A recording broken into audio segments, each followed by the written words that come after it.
Chief Justice Murdu Fernando, who served as the 48th Chief Justice of Sri Lanka, retired on July 25, 2025. She was appointed in December 2024 as the Chief Justice by the President Anurakumar Dissanayake. She was the second woman to hold the position of Chief Justice following Shirani Bandaranayake. Murdu Nirupa Bidushini Fernando was born on 27 July 1960 in Moratuwa. Her parents were Mary Lisi Fernando and Bermil Fernando. She was educated at Princess of Wales College, Moratuwa, where she served as head prefect and house captain. At school, she was won many awards, including the award for Best Debater. She entered to the law college in 1980 and completed her law examinations as well as studying law at the University of Colombo, graduating with a Bachelor of Laws. She later obtained a Master of Laws from King's College, London. She started her practice as an attorney at law in 1983. Subsequently, she joined the Law Commission as an assistant secretary before joining the Attorney General's Department in 1985 as a state counsel. Justice Fernando served in the Attorney General's Department for 37 years and was also the head of the civil section. In 1997, she assumed duties as Deputy Solicitor General and was promoted as Additional Solicitor General in 2014 and also appointed as President's Counsel. In 2017, she took over as Senior Additional Solicitor General. Justice Murdu Fernando was appointed as Supreme Court Judge by President Maithripala Sirisena in 2018. As a member of the Supreme Court, she fulfilled her role with honor and with integrity. In December 2018, she was on the 7-judge bench, which decided against the President's decision to dissolve Parliament. In 2021, she was the voice of dissent in the case relating to the COVID-19 cremations at a time when the popular view was in favor of forced cremations. On October 10, 2024, President Dissanayake appointed Justice Murdu Fernando as the acting Chief Justice following the retirement of Chief Justice Jayantha Jayasuriya, who served as the 47th Chief Justice. Her nomination for appointment as the next Chief Justice, submitted by President Anurakumar Dissanayake, was approved by the Constitutional Council on 16 November 2024. She was officially sworn in on 2 December 2024. At the ceremonial proceedings to welcome her, Chief Justice Murdu Fernando, referring to obstacles faced by women to gain due recognition, commented, "This milestone is not just for me, but for all those who have fought for equality, who have worked to break down barriers, the glass ceiling, and who have believed in the power of perseverance. My journey is the result of the efforts of those who came before me, and it is a testament to the progress we can make when we refuse to accept the status quo." Sharing her vision as the Chief Justice to the nation, she said at the same ceremonial proceedings, "While there is still work to be done to ensure true equality in every sphere of our society, I am confident that this institution will continue to evolve, adapt, and reflect the values that bind us together as a nation.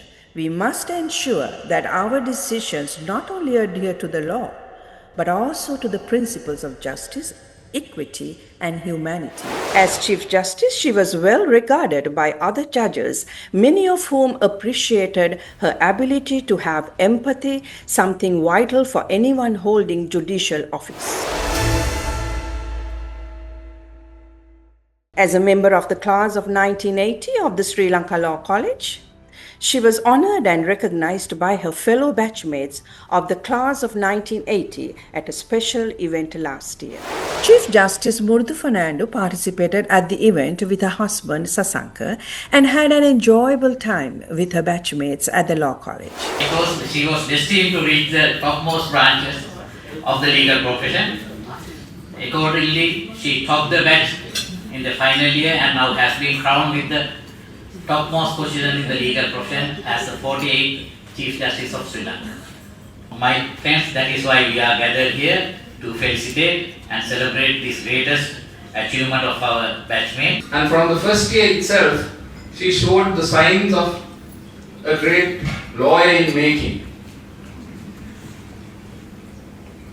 First year also she, if I remember right, she got a first class as a additional secretary, and thereafter in the year 1985 she joined the Attorney General's Department, of which I was also a member at that time. I remember one instance where we had a training program in Bangalore, which I had the privilege of organizing. The best presentation was made by Murdu, and that was accepted by each and every participant. Let me remind you and take us back to Halsdorf in 1980. Just reminiscence of the good old days. At that time, the new Supreme Court was not there. We walked up Halsdorf Street, the dirty shops on one side. I used to get down at Peta bus stand and walk up Mihindu Mawata. Kind of jump across those papadums that were being dried on the roads. There was that St. Sebastian Papare band just at the top of Mihindu Mawata. I wonder whether you all can remember. The St. Sebastian Papare band, which used to play at all funerals at that time. Well, that was the Halsdorf that we walked into. The first few days at law college was a bit of an ordeal. I can remember us being ragged. I can remember us, we were asked to hold hands. It was a lovely time that we had at law college. As the Chief Justice, her last judgment was given few days prior to her retirement against the owners and operators of Express Pearl, which is hailed as a milestone judgment in holding corporate polluters accountable through domestic courts. This judgment by a 5-judge bench led by the Chief Justice Murdu Fernando may serve as a beacon of hope for environmental justice in Sri Lanka and beyond. Speaking at the ceremonial sitting conducted on July 25, 2025, to bid farewell to the Chief Justice Murdu Fernando, Attorney General Harinder Ranasinghe Jr. said that members of the bar will ever be grateful to the Chief Justice for exercising judicial functions in an exemplary manner, with absolute integrity, devoid of any fear, favor or prejudice. Rajiv Amarasuriya, President of the Bar Association of Sri Lanka, speaking at the same ceremonial sittings, remarked that whether it was steering the judiciary towards greater technological integration, fostering a more collaborative relationship between the bench and the bar, or streamlining systems for efficiency and access, your ladyship's contributions were thoughtful, forward-looking and deeply grounded in institutional strength. Bidding farewell at the ceremonial sittings, Chief Justice Murdu Fernando noted that the substance of the law is a delicate crossplay between the past, present and the future. It is never an isolated study set separate from the social realities of the life of any citizen of the country, but it is an exercise in ensuring the dispensation of justice in the best possible manner. Commending further, she remarked that the judiciary is also an institution made true by the public trust doctrine. If the courts do not realize that, They too are bound by the same standards that we espouse upon the other branches of democratic governance. We risk playing a dangerous game between arrogance and independence. At her farewell address as 48th Chief Justice, that spanned more than 45 years of a legal career, she emphasized the importance of protecting democracy, upholding the rule of law, and maintaining the highest ethical standards. Violating judicial ethics is an unforgivable sin, she said, highlighting the serious responsibility carried by judges and legal professionals. As many in the legal circles would agree, Chief Justice Murdu Fernando earned the respect of her colleagues, legal experts, and the public during her time as the Chief Justice. Her legacy will be remembered for strengthening the rule of law and for reminding the judiciary of its duty to serve the people with integrity and fairness.